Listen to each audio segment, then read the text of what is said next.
Alors, Monsieur Ferrer, vous avez écrit le livre Fin de vivre, publié aux éditions Flammarion, Oui. où vous parlez un peu de votre parcours migratoire. Et on apprend que vous aviez déjà un restaurant en France avant de venir au Québec. Pourquoi alors avoir décidé d'immigrer ici? Ah, ça a été un parcours de circonstances. J'ai pas quitté la France en me disant immédiatement, je vais m'installer au Québec. Moi, je suis lié d'amour et d'amitié avec deux amis d'enfance et deux petits frères.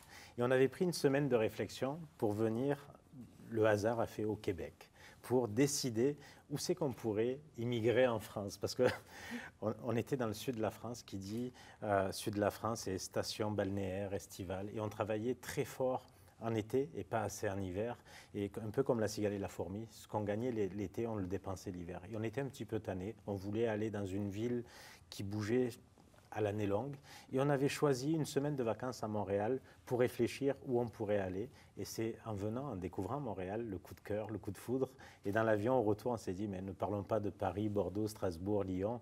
C'est à Montréal que ça va se passer. Et on est arrivé ici. Ah, mais c'est super le fun.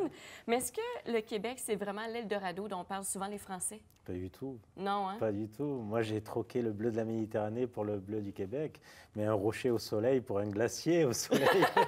Ouais. Ça, comme il disait Boucard, ça n'a pas été le choc culturel, mais ça a été le choc thermique. Ouais, non, c'est pas si facile que ça. Moi, quand je suis arrivé, je connaissais personne non plus. Donc, il y a un petit dicton qu'on dit en cuisine, dis-moi ce que tu manges, je te dirai qui tu es. Mais faut-il encore avoir un cercle d'amis, des connaissances? J'avais personne. Donc, je ne savais pas à quoi m'attendre. Il a fallu tout réapprendre, tout recommencer à zéro. Une liste de fournisseurs, surtout nous en gastronomie, qu'on aime les petites sésames, les petits jardins secrets. Je connaissais personne. Alors encore moins des fournisseurs d'exception que je pouvais mettre la main dessus pour travailler leurs produits. Mais est-ce que c'est plus facile d'ouvrir un restaurant au Québec ou en France? Alors administrativement parlant, c'est sûr que c'est très compliqué, voire impossible en France. Il faut ouvrir quasiment un dossier administratif des mois et des mois avant de pouvoir se lancer en affaires. Monter une SARL, faire une société, c'est très compliqué. Ici, en Amérique du Nord, au Québec notamment, en l'espace de quelques secondes, on peut se lancer en affaires. Donc des fois, ça peut être même dangereux.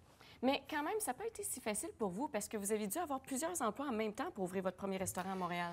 Oui, disons que ce n'est pas le Québec qui m'a trahi en arrivant, c'est la France qui m'a trahi en arrivant. Nous, en signant notre fonds de commerce, notre transaction, notre vente, qu'on est arrivé ici, on pensait arriver pas avec un gros chèque. C'était une transaction à peu près qui nous restait 30 000 $. Quand nous, on a pris l'avion pour partir, malheureusement, le notaire avec qui on avait signé la transaction, lui aussi est parti avec notre argent et l'argent de quelques clients.